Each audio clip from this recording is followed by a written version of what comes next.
হচ্ছে ইসলাম হলো আল্লাহর। আমি বলেছিলাম আল্লাহ যা যা বানাইছেন শয়তান তার উল্টা আর একটা বানাইছে, ঠিক না? জোরে বলেন ঠিক না? আচ্ছা বলেন তো, আল্লাহ বানাইছেন খেলাফত, শয়তান বানাইছে কি? মুলুকিয়াত, রাজতন্ত্র। আল্লাহ বানিয়েছেন যাকাত ব্যবস্থা, শয়তান বানাইছে কি?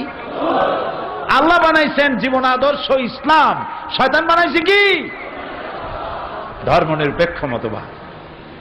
ধর্মনিরপেক্ষবাদীরা তারা মানুষকে বোকা বানাবার জন্যে তারা বলে ধর্মনিরপেক্ষতার মানে ধর্মহীনতা নয়। আসলে বিষয়টি এর সম্পূর্ণ বিপরীত। আমি পার্লামেন্টে, আল্লাহর দয়া, আমি তো ভিন্ন জগতের মানুষ, কোরআনের ছাত্র, আল্লাহ দয়া করলেন পার্লামেন্টে নিলেন। পার্লামেন্টে যারা ধর্মনিরপেক্ষ মতবাদ বিশ্বাস করে তাদের সামনে আমি বক্তব্য রেখেছি। পার্লামেন্টে রেকর্ড থাকবে, যতদিন পার্লামেন্ট থাকবে আমার বক্তৃতার রেকর্ড থাকবে। সে বক্তব্যে আমি বলেছি বিশ্ববিখ্যাত সমস্ত ডিকশনারি সেকুলারিজম, ধর্মনিরপেক্ষতার অর্থ কি আমি পার্লামেন্টকে শোনাইছি। ডিকশনারি দিয়ে তাদের আমি বলেছি ধর্ম নিরপেক্ষতার অর্থই হচ্ছে ধর্মহীনতা। আপনাদেরকে রেকর্ড করার জন্য, কারণ চট্টগ্রাম তাফসিরের মাহফিল স্পন্দন অডিও ভিজুয়ালের মাধ্যমে গোটা বিশ্বে ছড়িয়ে যায়। আলহামদুলিল্লাহ বলেন। যে প্রতিষ্ঠান চট্টগ্রামের তাফসিরের মাহফিল অত্যন্ত আন্তরিকতার সাথে শৈল্পিক সৌন্দর্য দিয়ে বিশ্বময় ছড়ায়, আল্লাহ যেন এই প্রতিষ্ঠান কবুল করে নেন। বিশ্ববিখ্যাত random house dictionary of English language, এ বইতে ধর্মনিরপেক্ষ মতবাদ সেকুলারিজমের শব্দের 3টি সংজ্ঞা দেওয়া হয়েছে। Number 1, not regarded as religious or spiritually sacred।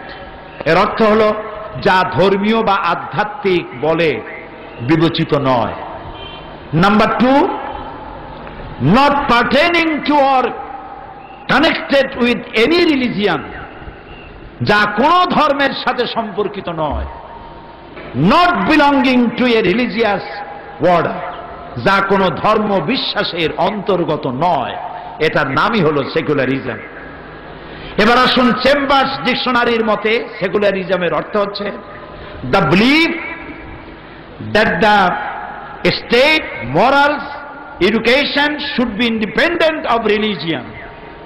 এর অর্থ হচ্ছে ধর্মনিরপেক্ষ মতবাদ হচ্ছে এমন এক বিশ্বাস যার মতে রাষ্ট্র, নৈতিক শিক্ষা ইত্যাদি সব কিছু থেকে অবশ্যই ধর্মমুক্ত হতে হবে।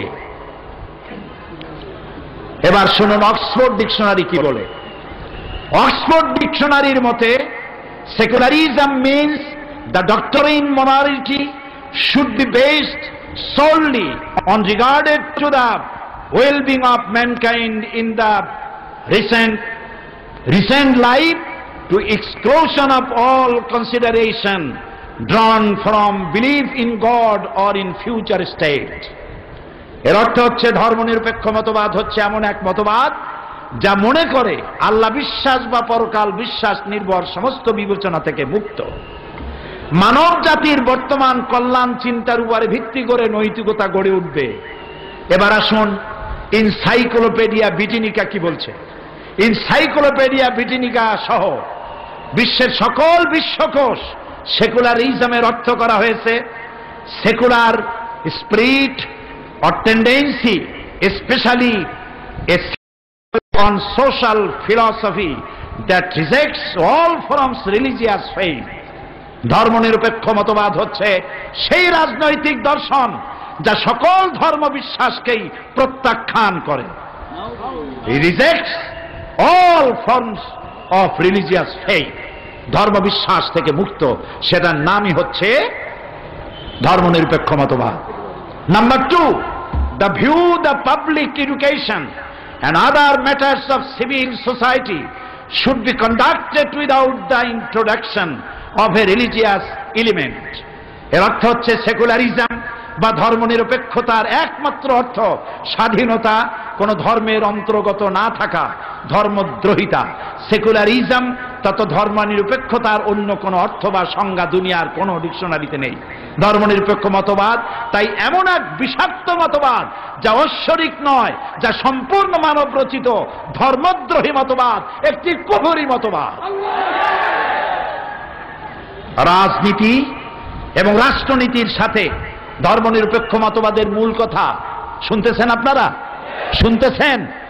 দলিল ছাড়া কথা বলবো না। ধর্মনিরপেক্ষ মতবাদের মূল কথা, এক, রাষ্ট্র রাজনীতির সাথে ধর্ম সংযুক্ত থাকবে না। দুই, ধর্ম থাকবে ব্যক্তির একান্ত ব্যক্তিগত জীবনে সীমাবদ্ধ।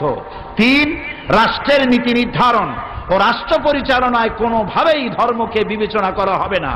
চার, মুসলিম বিশ্বে ধর্মনিরপেক্ষতা মানে ইসলাম মুক্ত শাসন, ইসলামকে ব্যক্তির জীবনে সীমাবদ্ধ রেখে রাষ্ট্র পরিচালনা করতে হবে। পাঁচ, ধর্মনিরপেক্ষতা মানে হচ্ছে রাষ্ট্র, রাজনীতি, অর্থনীতি তথা সমাজ ও রাষ্ট্র সম্পর্কিত সকল কিছু থেকে ধর্মহীন তথা ইসলাম থেকে মুক্ত করা। তাই ধর্মনিরপেক্ষ মতবাদ মুসলিম বিশ্বের জন্য এক মারাত্মক অভিশাপ। এটি আল্লাহর গজব। ধর্মনিরপেক্ষ মতবাদীরা গত 22শে ডিসেম্বর পল্টন ময়দানে 23 দফার মধ্যে তারা বলেছেন, একটি দফা হলো তারা ক্ষমতায় যেতে পারলে সংবিধানের ৫ম সংশোধনী বাতিল ঘোষণা করবেন। সংবিধানের ৫ম সংশোধনী কি? সংবিধানের ৫ম সংশোধনী হচ্ছে, ওখানে লেখা ছিল ধর্মনিরপেক্ষ মতবাদ। এই জাতির মহান স্বাধীনতার মহান ঘোষক শহীদ প্রেসিডেন্ট জিয়াউর রহমান ধর্মনিরপেক্ষ মতবাদকে বাদ দিয়ে সেখানে তিনি লিখেছিলেন, রাষ্ট্রের সমস্ত কাজ হবে আল্লাহর উপর ঈমান এবং অবিচল আস্থার উপরে ভিত্তি করে। আল্লাহ শহীদ প্রেসিডেন্ট জিয়াউর রহমানকে জান্নাতুল ফেরদাউসের মেহমান বানিয়ে নি। ধর্মনিরপেক্ষবাদীরা ক্ষমতায় যেতে পারলে সংবিধানের ৫ম সংশোধনী বাতিল করবে। তার অর্থ দাঁড়াবে সংবিধানের শিরোনাম থেকে বিসমিল্লাহ মুছে ফেলে দেবে। তার অর্থ হলো স্পিকারের মাথার উপর থেকে বিসমিল্লাহ মুছে ফেলে দেবে, মাদ্রাসাগুলি বন্ধ করে দেবে, আলেম ওলামাদেরকে গ্রেফতার করে জেলখানাগুলি ভরে দেবে। সুতরাং সমস্ত মুসলমানদেরকে ধর্মনিরপেক্ষ মতবাদের বিরুদ্ধে সোচ্চার হতে হবে, ঐক্যবদ্ধ হতে হবে।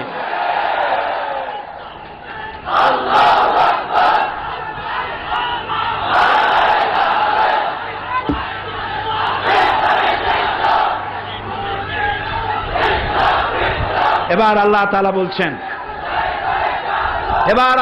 বলছেন, আল্লাহর কথা শুনুন। ডিকশনারির কথা তো সব শুনাইলাম, আল্লাহর কথা শুনবেন না? সেটাই তো বেশি শুনতে হবে। আল্লাহ কি বলছেন?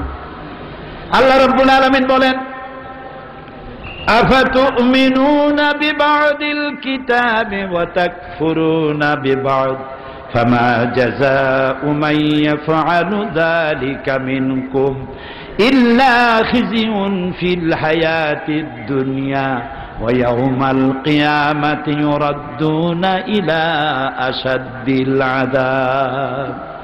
তোমরা কি আল্লাহর কিছু কথাকে মানবে আর কিছু কথাকে করবে অস্বীকার? ধর্মনিরপেক্ষ মতবাদীরা নামাজ মানে, রোজা মানে, হজ মানে, যাকাত মানে, কিন্তু কোরআনের বিচার মানে না, কোরআনের অর্থনীতি মানে না, কোরআনের রাজনীতি মানে না, কোরআনের সমাজনীতি মানে না, রাসূলুল্লাহর রাজনীতি মানে না, ধর্ম আর রাজনীতি আলাদা করে। সেই জন্য আল্লাহ বলে যে তোমরা কোরআনের কিছু কথাকে করবে বিশ্বাস আর কিছুকে করবে অস্বীকার। এই কাজটি যদি তোমরা করো, এরকম আচরণ যদি আমার কোরআনের সাথে তোমরা করো দুনিয়ায়, তাহলে তোমাদেরকে লাঞ্ছনার জীবন দেওয়া হবে আর কিয়ামতে কঠিন শাস্তি জাহান্নামে নিক্ষেপ করা হবে। প্রিয় ভাই সব, আল্লাহ তাআলা আমাদের সকলকে এই জিনিসগুলি বোঝার তৌফিক দিন। অন্ধভাবে কোন নেতার পেছনে দৌড়াবার চাইতে সুইসাইড করা আত্মহত্যা করার শামিল। অন্ধের মতো না দৌড়াই, আমি যেন কোরআনের জ্ঞান দিয়ে সমৃদ্ধ হয়ে আল্লাহর পথে দৌড়াতে পারি। আল্লাহ যেন সেই তৌফিক দান করে দেন। আজ আর নয়, ইসলামের সৌন্দর্যের বাকি কথা বলবো আগামীকাল।